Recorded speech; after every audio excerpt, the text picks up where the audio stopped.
Dr. Desculpa. Leonardo Boatê, que possui graduação em Engenharia Agronômica pela Universidade de Brasília, mestrado em Fitopatologia pela UNB também, e PhD em Plant Breeding e Plant Genetics pela Universidade de Wisconsin. Além disso, o Dr. Leonardo ele faz pesquisas, trabalha na Embrapa, é professor cadastrado da pós-graduação tanto da Universidade Nacional de Brasília como da Universidade Federal Rural de Pernambuco. É isso, doutor Leonardo? Isso. Tudo bom? Seja muito bem-vindo à nossa entrevista. Obrigado pelo convite. Eu que agradeço de verdade o tempo do senhor.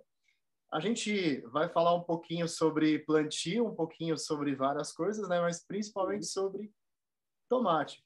E aí eu queria que o senhor falasse um pouquinho de como é que o senhor chegou nesse trabalho, né, do senhor com as hortaliças, né, e com a Embrapa, e com o melhoramento, com essa parte toda que envolve genética, prevenção e tudo mais, doutor.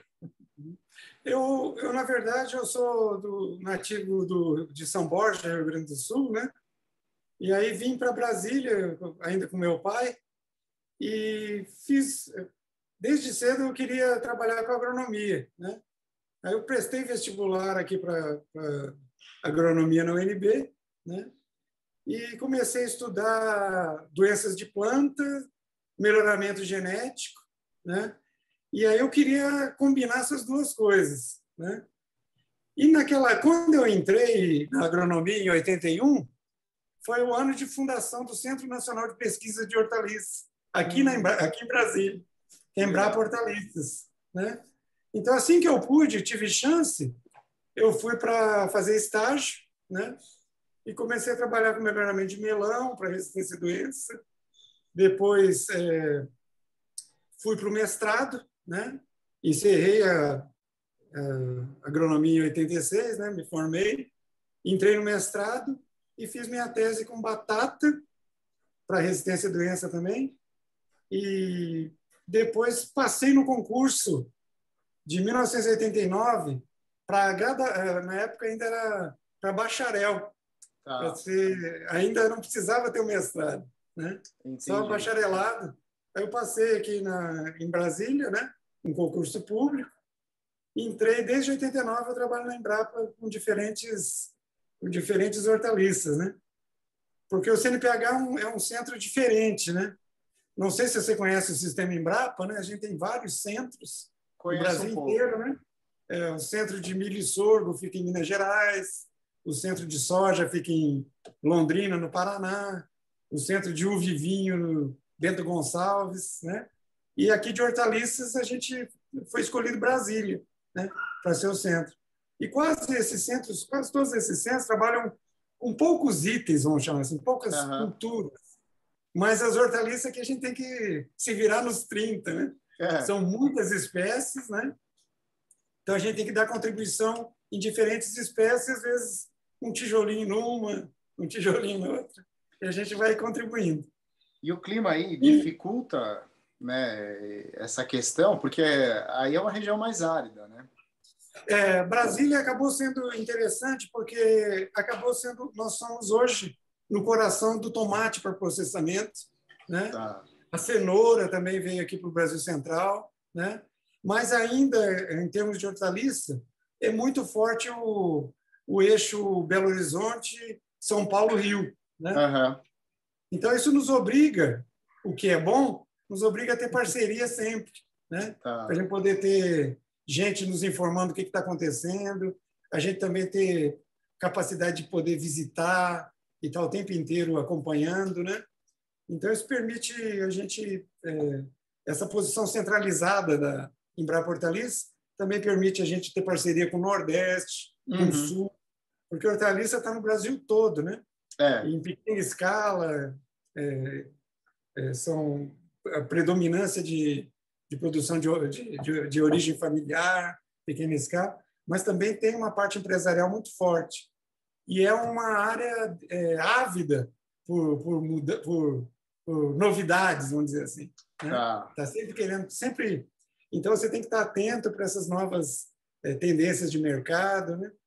Mas, sobretudo, para hortaliças, tropicalizar hortaliças é a nossa meta, né? Tá. Porque boa parte das hortaliças são de origem de regiões temperadas. Então, para nós, a tropicalização foi o grande trabalho nosso da Embrapa, né? Agora que a gente já tem variedades adaptadas, a gente começa esses ajustes mais finos, que é melhorar para a qualidade, para a nutrição, pensar num tomate especial para pizza. Tá, isso é bem interessante, né? Agora que a gente já tem essa base genética forte, a gente começa a refinar, né? Tá. E poder ajudar nessa parte de agregar valor, que é que também o pequeno produtor gosta, né? E precisa. Né? Sim. E esses ciclos, esses ciclos de melhoramento, eles são mais lentos, são mais rápidos? Quanto tempo, né? Eles demoram, em média, se é que existe uma média, isso, né? Depende muito do objetivo. Se você quer, por exemplo, adaptação... vou dar um exemplo do nosso centro. Adaptação da cenoura, que é uma planta extremamente temperada, né, ao Brasil.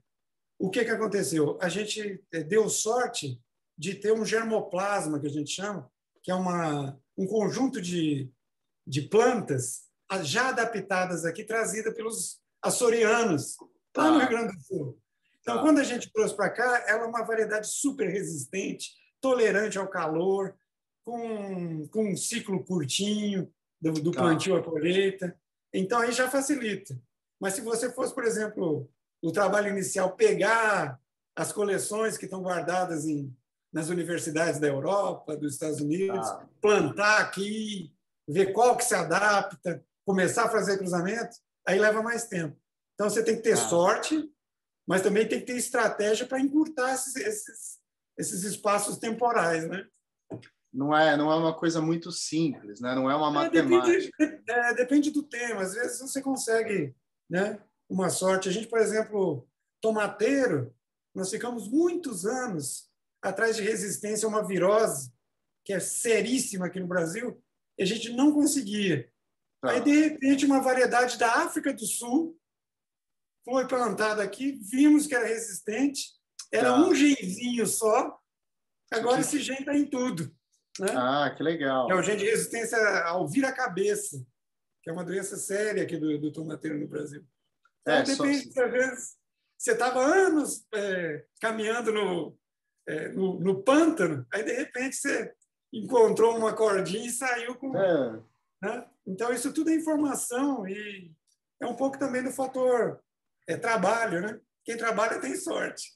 Isso é verdade, né? Quem está todo dia e o senhor, como poucos, né, une essa parte acadêmica com a parte prática. Né? Então, não é uma tarefa fácil. Isso ajuda, porque os estudantes vêm, a gente treina eles e, ao mesmo tempo, eles viram mais uns braços da gente, né? Então, ajuda a multiplicar a nossa capacidade de trabalho. Então, essa interação com a universidade é muito boa, realmente fantástico. E para quem não sabe, né, a Embrapa é responsável por diversas melhorias, né, no campo, e ela não foca só no que tem um valor comercial, mas muitas vezes no pequeno produtor, na agricultura familiar. O trabalho da Embrapa é um trabalho muito nobre, inclusive num país como o nosso. E muitas vezes a gente precisa fazer o que a gente chama de pesquisa básica, né? Na pesquisa básica, na verdade, é a fonte da inovação, né? Então, onde você faz um trabalho, às vezes, que você não... as perspectivas de se transformar em tecnologia de amplo uso parecem poucas, mas, de repente, você acha uma alternativa, uma brecha. Então, essa pesquisa básica ela é também o motor da inovação, né?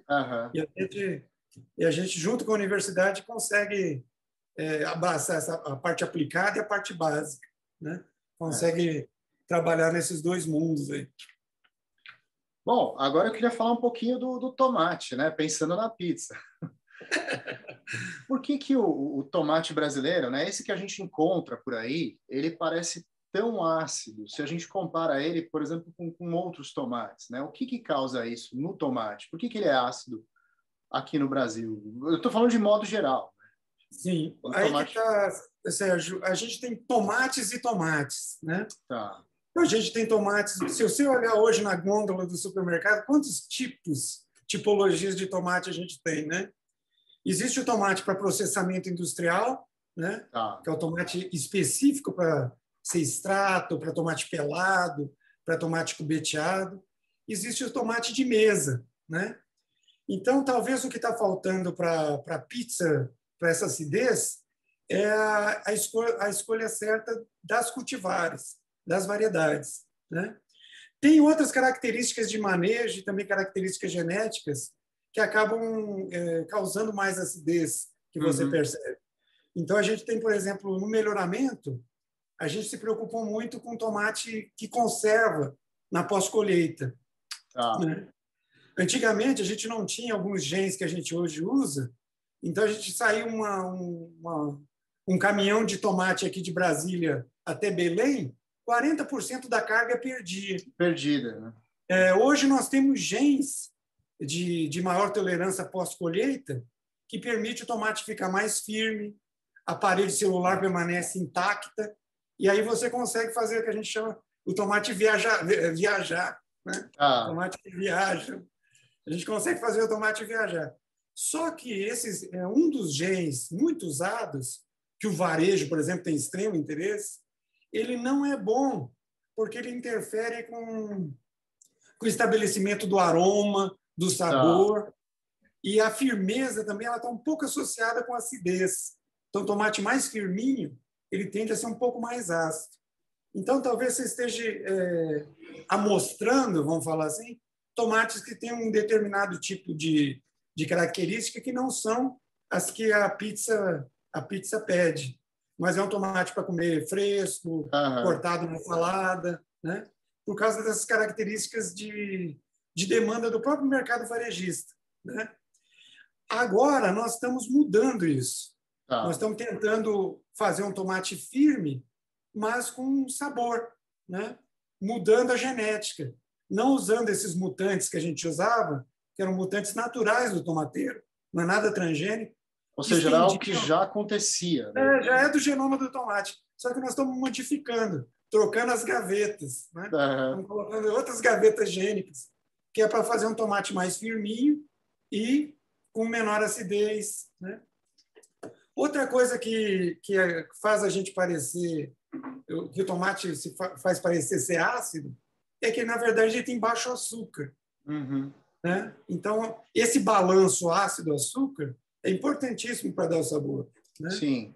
E, muitas vezes, você não tem açúcar porque o tomate foi colhido muito cedo. Né? Você compra e a gente não tem a paciência, porque o tomate é o que a gente chama de fruta climatérico. O que é isso? Ele amadurece fora do pé. Né? No pé, ele amadureceria até mais intensamente. Existem estudos demonstrando que amadurecimento no pé e fora dele não tem tantas diferenças. Né? Entendi. Mas a gente colhe, o produtor em geral não colhe ele muito maduro, porque ele quer comercializar, quer ter uma flexibilidade para transportar, flexibilidade até para esperar preço. Né? Então, ele não colhe muito madurinho. Então, talvez também a seleção dos chefes de materiais mais intensamente amadurecidos, né? Então tem todos esses critérios que causam que a gente pode falar uma pseudo-acidez do tomate, né? E o senhor acha que solo influencia, não? Solo influencia. Outra coisa importante, o terreno. Aqui o Brasil são solos antigos, são solos ácidos, né? Por exemplo, tem tomates que são fantásticos porque são cultivados em solos vulcânicos. Né? Então, se você, por exemplo, dá um estresse hídrico, deixa a planta um pouquinho mais passando sede, você melhora a qualidade, diminui a acidez. Né? Então, tem manejo, por exemplo, potássio. O potássio é o mais importante dos nutrientes em termos de qualidade, porque ele é cofator de várias enzimas que estão associadas com o sabor do tomateiro. Então, e o produtor muitas vezes não usa o potássio porque a gente usa o potássio de acordo com a necessidade foliar dele. A gente não está pensando em adubar o potássio para ter um fruto de melhor qualidade. Né? Então, o adubo, às vezes, se você fizesse um pouquinho de adubação extra com potássio, intensificaria esse sabor e esse balanço ácido-açúcar. Tá. E o potássio não é um insumo tão caro assim, né? Que vai Não, impactar tanto no preço, né? o potássio, em geral, ele não é, são fontes mais baratas, né? Uhum. Então não tem tanto problema. Mas ele é crucial. E o senhor acha que tendo uma indústria de tomate pelado aqui, seria um outro caminho? Quer dizer, ao invés de comprar, de ir para esse lado do produtor, que de repente colhe mais verde, não tem tanta preocupação, é aquele tomate como o senhor falou, de mesa, a gente partir para uma produção com uma escala maior de tomate pelado seria mais viável? Uma vez Poderia que... ser, né? Poderia ser, mas o tomate ele é uma commodity internacional. Uhum. Então, basicamente, ele flutua de acordo com... Então, a importação desses tomates também é muito fácil de ser feita. Tá. Né? Então, tanto que a indústria aqui sofre quando tem essa questão de câmbio, porque muitas vezes acaba a produção doméstica não sendo um estímulo para produzir. Né? Acaba não compensando. Mas se você fizesse realmente pensando nesse nicho, né, de tomates para a pizza ou para uma indústria mais específica, seria uma estratégia boa, porque agregaria valor também, né? E o tomate pelado na verdade, é um tomate tipo San Marzano, que a gente depois pode conversar, né? Vamos falar dele. Que tem um gene que facilita a saída da casquinha, né? Uhum. Então, dá para ser feito, né?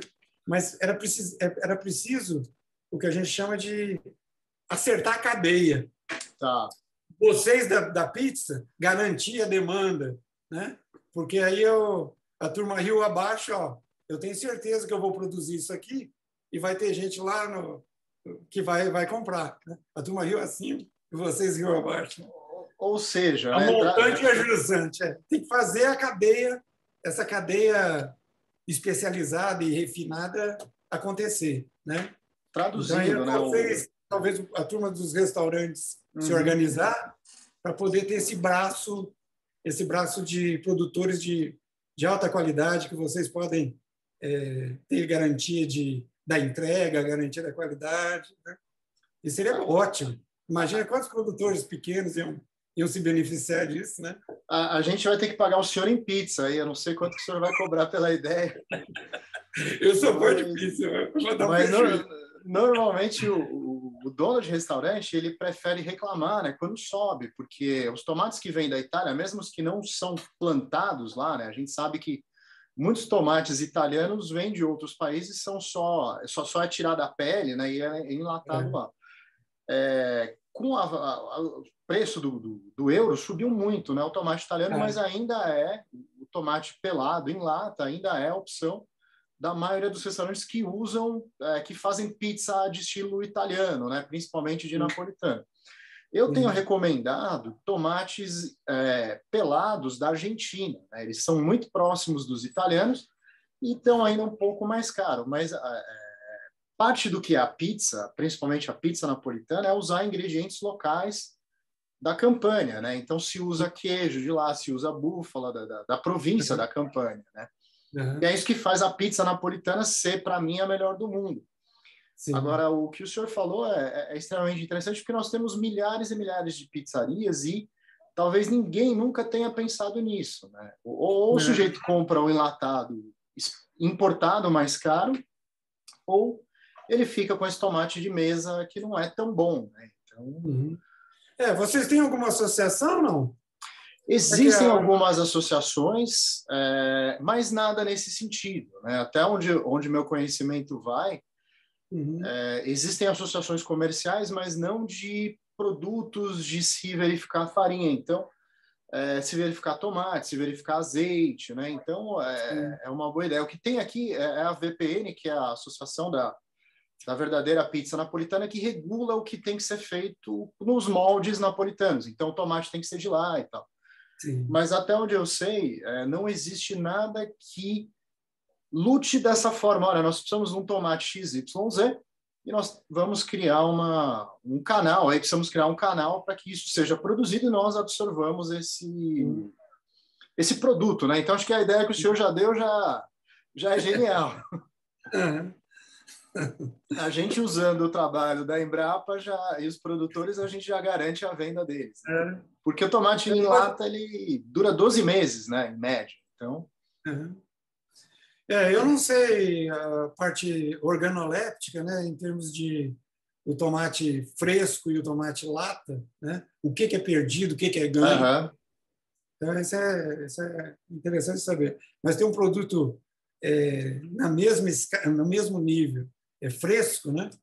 Isso daria, com certeza, um salto. Né? Mas, ou realmente gerar essa indústria de enlatamento localmente, né? Sim, seria uma ótima, né? Pensando até do ponto de vista comercial para quem vende e para quem compra, porque a gente começa a depender menos dos importadores, né? Os tomates importados, enfim. E fortalece a indústria local. Acho que isso é fantástico. A gente talvez tenha outra conversa aí, se o senhor topar, doutor. Não, a gente pode dividir. A gente pode falar um pouco do San Marzano e do Datterini. Essa pergunta eu pude experimentar em Nápoles. Tanto o tomate produzido para a indústria de lá, que é muito melhor do que o que vem para o Brasil, né? Mesmo o que é certificado, o que fica lá é melhor. Os cálculos que a gente tem é que 5% do tomate San Marzano não é fake. Então, porque a Itália também não tem ela já tem uma demanda doméstica intensa, sim, não tem um excedente muito grande para exportação. Então, muita gente, na verdade, se aproveita do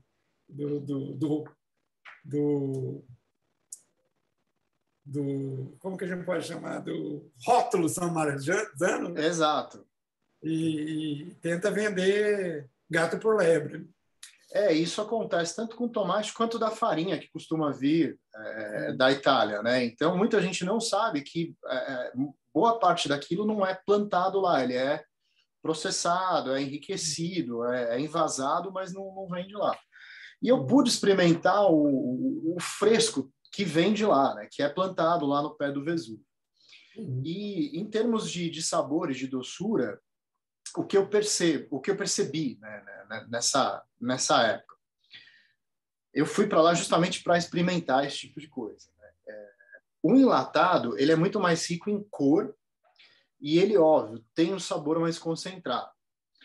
E os que ficam lá normalmente não usam corretor de acidez. Os que vêm para cá normalmente recebem por conta disso, provavelmente. Essas são as diferenças. Agora, eu queria saber por que o tomate que cresce lá no pé do Vesúvio é especial. Né? O San Marzano ficou por anos, né? Depois que o tomate saiu da América, foi para a Europa, ele já demorou alguns séculos para eles aceitarem isso, né? Não foi de imediato, né? Virou uma planta decorativa inicialmente. E o San Marzano, há 80 anos só, né? 80, 90 anos que ele é usado em larga escala para pizza. Agora, o que faz ele diferente, né? Como o senhor falou, é mais fácil de tirar a pele. E o que faz o pé do Vesúvio ser tão bom para plantar tomate? O pé do Vesúvio é uma combinação, porque o plantio lá, se eu não me engano, final de abril, início de maio, né? Então ele pega o verão europeu, né? O San Marzano já tem uma genética boa também para esse balanço ácido-açúcar, né? O solo ali do Vesúvio é um solo vulcânico, então rico de sais, potássio, magnésio, né? E outros que aqui a gente não tem. Então já tem uma característica de combinação de fatores ambientais mais fatores genéticos, né? Então isso já ajuda. E além disso, a colheita é feita, deixa a planta no pé até quase amadurecer. Você não vê nenhum San Marzano colhido virando. Isso é verdade. Eles já estão intensamente vermelhos, né? E dali rapidamente eles já vão para o processamento, né? Então tem essa característica que faz com que essa combinação de características que faz ele ser no ponto de vista organoléptico extremamente superior, né? Tanto é verdade que hoje as empresas de sementes, de melhoramento, elas estão colocando novos fatores de tolerância, mas sempre que possível, preservando a característica do Samarzano, né? Tá. Que é um tomatezinho alongado, ele tem uma leve curvatura bem típica, né? E o Brix, o teor de açúcar, que a gente chama os graus Brix, bem próximo de 5, né? Aí o que acontece? Se você deixa... quanto mais seca um tomate, mais é o efeito de concentração. Você concentra açúcares e ácidos. E ácidos. No caso, também, os principais ácidos é o cítrico e o ascórbico, né, que tem funções nutricionais para a gente, é importante. Sim. E a própria estabilidade da cor e do própria preparação também é bom, mas num balanço com açúcar. Se esse balanço estiver adequado, você nem vai ficar bravo que tem ácido ascórbico ou ácido cítrico lá. Ele fica até melhor, né? Dá esse balanço muito agradável. Então, é uma combinação desses fatores, o capricho dos produtores, tudo é manual, com cuidado, né? Então, tem essa questão. Num período também de pouca doença, então não tem desfolha. Então, a folha integral significa fotossíntese, significa conversão de açúcar, né? Então, manter a lavoura limpinha, com pouca doença, né? Para poder o tomate converter o máximo de fluxo, o fotossíntese converter e produzir o máximo de açúcar. Então, é uma combinação muito feliz, né? Mas não tem suficiente para abastecer o mundo inteiro. Mas não mesmo, né? Nem a Itália inteira, né? Então, por isso que a gente fala que é muito pouco, tem muito fake por aí, né? Samarzano fake, né? Então, essa combinação que explica isso, né? Eu só consegui comer o fresco, né, de duas pizzarias que eu conheço que são muito amigas de produtores e que conseguem ele fresco, porque mesmo ele fresco de lá do Vesúvio é difícil, né? Agora, no Brasil, o senhor acha que a gente consegue, talvez nunca chegue, óbvio, e aí a gente vai ter que ficar viajando para lá, mas que a gente consiga tomates próximos, mesmo que sejam de outras variantes, né, de outros tipos? Eu acho que sim. Falta a gente focar nisso. Falta foco, né? O produtor, por exemplo, hoje que você vai comprar aleatoriamente, ele está preocupado, ele já está trabalhando com níveis de lucratividade no limite, né? Por que ele vai ter um gasto adicional para adubar com mais potássio se ele não vai ter retorno para o produto que ele está vendendo, né? Por quê? Porque ele não é especializado nisso. Na hora que você cria um setor especializado em que, olha, não, agora você faz mais uma nova, você diminui o nitrogênio, que o nitrogênio, em geral, em excesso, o produtor gosta porque aumenta tamanho, mas atrapalha toda a parte organoléptica. Então, a partir de um determinado momento, você tem que mudar o balanço nitrogênio e potássio, né? Mas esse tomate eu quero vender, eu não quero saber se alguém da pizza vai comprar. Agora, se eu tiver, não, esse tomate meu aqui vai para o Sérgio, o Sérgio quer assim, e ele vai dar um bônus se atingir determinado tipo de... ou se a indústria, se o segmento de vocês se organizar, o segmento de restaurantes vai dar um bônus para a gente, né? Ou se tiver aí um terceiro elo da cadeia, alguém que processe, né? O processador vai dar esse benefício. Então, isso aumenta a lucratividade. O que falta agora é falta. O que falta agora é falta, ótimo. O que falta agora é falta especialista. Falta gente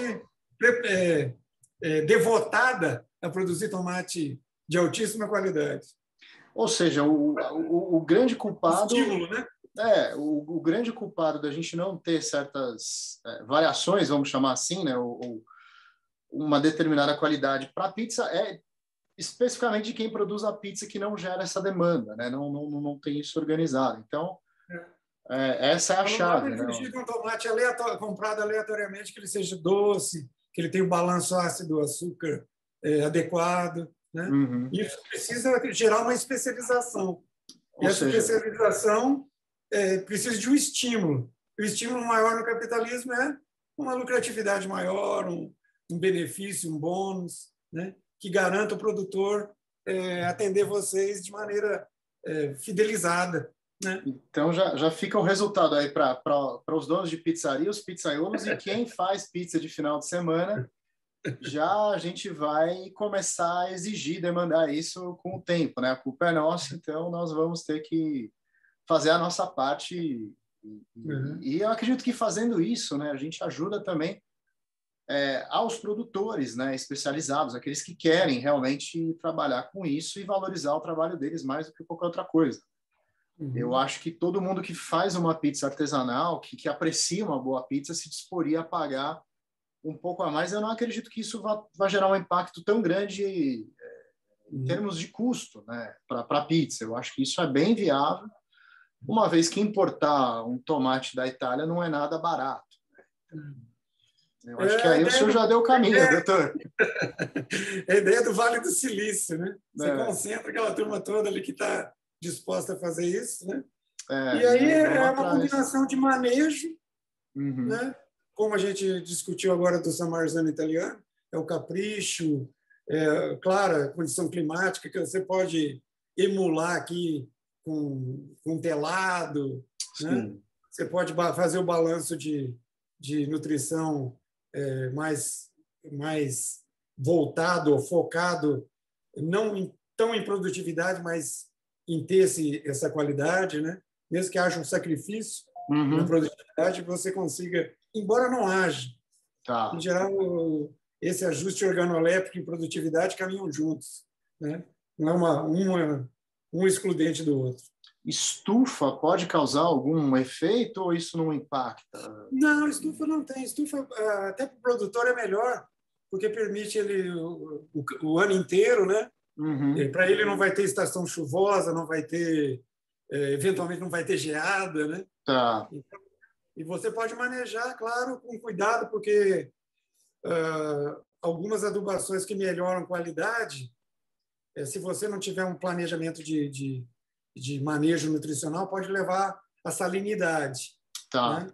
Mas é uma área mais que eu não sou, que é a parte de manejo nutricional, mas tem gente especializada que pode rapidamente ajudar a estabelecer os parâmetros para ser esse tomate de altíssima qualidade, tomate denominazione tupiniquim. Boa, gostei. Muito boa. A gente chega, né? A gente chega lá, porque o que eles fizeram com algo que veio da América, né? Enfim, então a gente pode reverter esse processo. E como é que o senhor enxerga, né? Pós um inverno rigoroso e no final, né? Se Deus quiser, a gente está terminando essa fase de pandemia. Como é que o senhor vê a produção não só do tomate, né? Mas de outros frutos e hortaliças aqui no Brasil, né? Que cenário que a gente tem agora e quais os desafios agora para o futuro? As hortaliças, em geral, quando a gente enfrenta alguma crise econômica que veio em decorrência da pandemia, infelizmente, hortaliças são as primeiras a serem cortadas, né? Porque há um foco no carboidrato e na proteína, né? As hortaliças são fontes de fibras, minerais, vitaminas, antioxidantes, mas elas são... Eu faria a comparação entre o arroz, feijão e a carne e a gasolina, e as hortaliças é o óleo, né? Você pode ir com óleo vencido, né? Então, você ainda consegue rodar com o carro sem elas, né? Então, em geral, quando a gente está em época de booms econômicos, o consumo de hortaliça aumenta, né? Então, não só tomate, mas todas as hortaliças têm esse aumento, né? E aqui no Brasil ainda é muito barato hortaliça, né? Comida, em geral, nós ainda... Embora a gente está enfrentando agora uma enorme inflação de alimentos, né? Mais por causa de questão também de demandas, as commodities estão puxando isso, mas é relativamente barato, né? E a gente está sempre comparado com os outros países, sempre com valores de consumo per capita muito abaixo do que a gente pode, né? Então, tem algumas revoluções, por exemplo, que a gente vê que aumentam o consumo, que não são necessariamente de preço. Então, nos Estados Unidos, por exemplo, as baby carrots deram uma expansão absurda no consumo de cenoura. Além de agregar valor, né? Elas viraram os snacks, os tira-gosto de quem está querendo se cuidar, ou em dieta, ou em vegano. Né? Outro, a cebola doce. Aumentou incrivelmente o consumo de cebola, né? Você tirar a picância, fazer ela como anéis, né? Sim. Então, embora você perca um pouco da qualidade, né? Porque a picância também vem junto com alguns fenóis, compostos fenólicos que têm impacto na saúde. Então, tem esse aspecto do período econômico que a gente está vivendo, né? Estratégias de comercialização que fazem... E a gente ainda realmente está... comparativamente com os países, os grandes países do mundo, consumo per capita muito baixo. Nós temos uma chance de expansão violenta, né? E o senhor acha que o caminho é o mesmo? Energia potencial. Uma vez que a gente tenha um mercado consumidor, né, e que tenha poder aquisitivo para comprar, por exemplo, como essas baby carrots ou coisas do tipo, né? A gente, uma vez tendo isso, o caminho talvez seja esse também, né, de diversificação. Porque mercado consumidor se faz com o consumidor, né? Se não tiver, não adianta gerar... Se você não tem gente empregada, salários baixos... não adianta gerar oferta, né, do produto. Verdade. Bom, doutor, e para a gente encerrar, quais os próximos passos, desafios do senhor lá na Embrapa? Enfim, o que vem por aí? Bom, eu estou muito envolvido num projeto que eu estou em parceria aqui com a Embrapa Senargen, que é Recursos Genéticos e Biotecnologia, tentando desenvolver resistência à principal praga do tomateiro, que é a traça. A tracinha, ela quando entra na estufa, ou mesmo em campo aberto, é muito difícil de controlar e praticamente leva à perda total da cultura e obriga o produtor a ficar com veneno desde sempre para evitar de maneira preventiva, né? Então eu estou muito animado com isso. A gente está pensando a mesma estratégia que deu certo no milho, né? Alguns genes de interesse para a gente colocar no tomate. Eu também estou agora com várias cultivares do tipo de multicoloridas, né? Porque cada cor significa um balanço nutricional.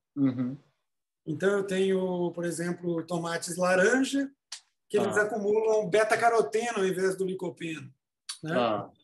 Tomates... agora a gente tem um tomate cappuccino, um chocolatinho, que ele, na verdade, a clorofila não é degradada, ela permanece no fruto. Então, você tem uns teores significativamente maiores do que magnésio. Legal. Porque no centro da molécula de clorofila é um núcleo pirrólico, né? Não sei se você lembra lá da bioquímica. Tem magnésio. Então, se você preserva a clorofila, preserva o magnésio. E o magnésio, se você subir numa balança agora, deve dar 9 a 10% do teu peso de mitocôndria. E qual é a mola propulsora da mitocôndria? Magnésio, né? Que é o que faz toda a parte de respiração celular. E aqui no Brasil, a gente tem solos que não são vulcânicos, solos velhos. Então, o brasileiro, em média, ele está sempre com subdosagem do magnésio adequado, né? Então, a gente conseguir fornecer fontes alternativas de compostos, nem que o consumidor não precisa nem saber, né? Sim, mas está lá, né? Então, esse tipo de coisa me empolga. É muito bom, doutor. Parabéns pelo trabalho do senhor. Eu vou colocar o senhor agora numa saia justa, posso? Ixi, o senhor tem uma horta em casa, alguma coisa? Não, só no trabalho. Não tem. Eu tenho aqui em casa couve, tenho tomate, eu tenho calpi, feijão de corda. Aqui do lado eu tenho chuchu, tenho tomate aqui também, mas está com oídio, que é uma doença. Não sei se você conhece um pozinho branco. Né? Ah, eu já vi. É um dos tomates laranjinha, eu tenho ele aqui. Tá. Tenho lá atrás citros, né? Tangerina. Ah, que legal. E agora eu plantei também uns feijões vagem. Feijão vagem ciclo curtíssimo, bem compacto. Né? Então, isso é minha... aqui em cima eu tinha também batata doce, que eu tenho uma jardineira lá, e a batata doce ela é bacana, que ela busca o chão. Né? Então, ficou bonito aqui, que ficou... Porque ela foi descendo. E depois eu colhi e fiz purê de batata doce, que eu adoro, batatinha doce. Então, agora eu selecionei eu fui numa viagem e encontrei uma batata doce toda cheia de desenho na folha, tipo ornamental, e aí eu estou plantando. Aí o senhor está plantando aí, para ver o que dá. Legal. Mas a batata dela é ruim, não é boa. Mas não é boa. A folha é bonita, a batata é sem graça. A parte organoléptica é horrível. Tem que arrumar uns temperos aí para ela. Ou plantá-la lá no pé do Vesúvio. Quem sabe, né? Eu acho que não. Parque Nacional lá do Vesúvio. Bom, doutor, eu só posso agradecer, viu, o tempo do senhor. Foi um prazer de verdade e eu aprendi muito. Espero que o pessoal do canal também aprenda. E se o senhor permitir, numa próxima oportunidade aí, a gente gostaria de bater um papo de novo com o senhor aí. Quem sabe depois a gente se organizar e... Se você pensar de alguns novos temas aí, a gente conversa. E se o senhor descobrir alguma coisa também, quiser divulgar aqui, a gente tá também, né? Ótimo. A gente está que nem aquele pessoal que planta tomate, está louco por novidade. Esse mercado é ávido, né? Toda hora surge uma nova tendência de mercado, né? E realmente, se a gente conseguisse estabelecer, né, uma indústria de tomates voltada para pizza, né? A quantidade de pizzarias que a gente tem em todos os lugares do Brasil, e não só o tomate, né? A gente fala de tomate porque é um dos ingredientes principais, né? A farinha que vem do trigo e o tomate, mas... é um trigo diferente, né? Ele é mais processado, ele ou absorve mais água ou se torna mais elástico, tem um índice maior de proteína. E tem alguns fabricantes aqui no Brasil que estão trabalhando com isso, né? Tem duas marcas muito boas de farinha. Eu não vou falar porque eles não estão me pagando nada, mas tem algumas marcas aqui, eu ainda estou testando, né? Enfim. E é isso. E muita gente não sabe, né? Mas o meu trabalho hoje, além de fazer as pizzas, né, para comerciais, eu ensino pessoas a fazerem pizzas artesanais em casa, né? Então, quanto mais a gente consegue divulgar esse conteúdo que o senhor trouxe de qualidade, extremamente valioso, né? O que o senhor deixou aqui foi ouro hoje. Eu espero que você não cobre, mas se cobrar, a gente vai pagar em pizza. Eu só posso agradecer, doutor Leonardo, de verdade, foi um prazer. Só que funcionário público é ajudar. Você já paga através do imposto, né? Mas quando o senhor estiver em São Paulo, eu faço questão de preparar pizzas para o senhor, viu? É joia. A gente combina, quando o senhor estiver aqui, a gente combina, eu preparo, enfim, com todo prazer. Vou cobrar mesmo, hein? Não, mas vem cobrar, traz a família toda e